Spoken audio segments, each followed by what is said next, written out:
রাজধানীর অলিতে গলিতে দাপিয়ে বেড়ায় ব্যাটারি চালিত অটোরিকশা।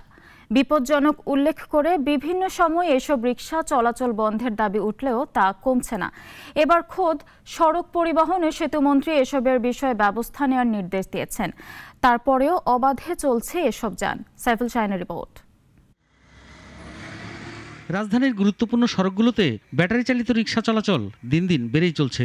এসব গাড়ির নিয়ন্ত্রণহীন চলাচলের কারণে প্রতিদিনই ঘটছে কোথাও না কোথাও দুর্ঘটনা। ব্যাটারি চালিত রিকশা ও মোটরসাইকেল রাজধানীতে সড়ক দুর্ঘটনার প্রধান কারণ উল্লেখ করে মোটর বাইকের গতি কমানো ও ব্যাটারি চালিত রিকশা বন্ধের সিদ্ধান্ত নিয়েছে সরকার। দুর্ঘটনার বিষয়ে দোষ সবারই আছে, দোষ তো শুধু বাইকারদের যে দোষের কারণে হয় সেটা তো আর না। আমাদের যদি গতি লিমিট 30 দেওয়া হয়, অন্যান্য যে গাড়িগুলো চলবে ওগুলো তো আর 30 লিমিট দেওয়া থাকবে না। সরকার নির্দেশনা দিলেও এখনো তা কার্যকর হয়নি। পুলিশ প্রশাসনের সামনেই চলছে সব। বন্ধ করার নির্দেশটা এখন মানে ওই যে শুনছেন ভাই হইতেছে এরকম বন্ধ করে দিলে সরকারে বন্ধ করলে তো আমাদের কিছু করার নাই, আমাদের কিছু করার আছে।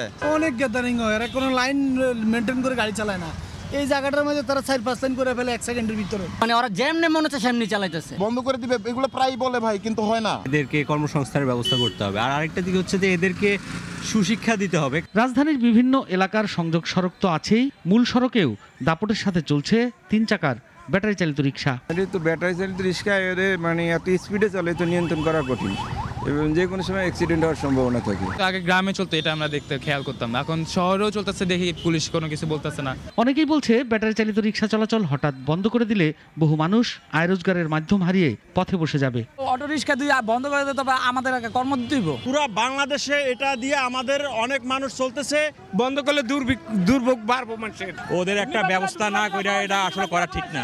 আমাদের তো পয়পলামান আছে, বহুবাত আছে, কি করে খামো আমরা? ব্যাটারি চালিত 3 চাকার রিকশা বন্ধে কার্যকরী ভূমিকা নেওয়া হয়েছে বলছে পুলিশের ট্রাফিক বিভাগ। ব্যাটারি চালিত রিকশা সম্পূর্ণভাবে নির্মূল করার জন্য শুধুমাত্র এই রাস্তায় অভিযানিক কার্যক্রমের মাধ্যমে এটা সম্ভব না। যে সমস্ত গ্যারেজে তারা রাখে এবং যে সমস্ত গ্যারেজে চার্জিং পয়েন্ট, এই চার্জিং পয়েন্ট এগুলো চিহ্নিত করে আমরা সিটি কর্পোরেশন, বিদ্যুৎ বিভাগ এবং অন্যান্য সংশ্লিষ্ট যে সমস্ত বিভাগ আছে তাদের সমন্বয়ে, আমাদের পুলিশের ক্রাইম বিভাগ সমন্বয়ে আমাদের কাজটা করতে হবে। এসব যানের নেই কোনো অনুমোদন, ব্যবহৃত হচ্ছে অবৈধ বিদ্যুৎ।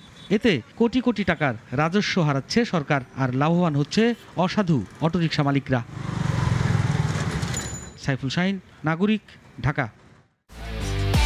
একমাত্র ওয়ালটন এসি দিচ্ছে 1 বছরের রিপ্লেসমেন্ট গ্যারান্টি এবং কম্প্রেসারের 10 বছরের গ্যারান্টি।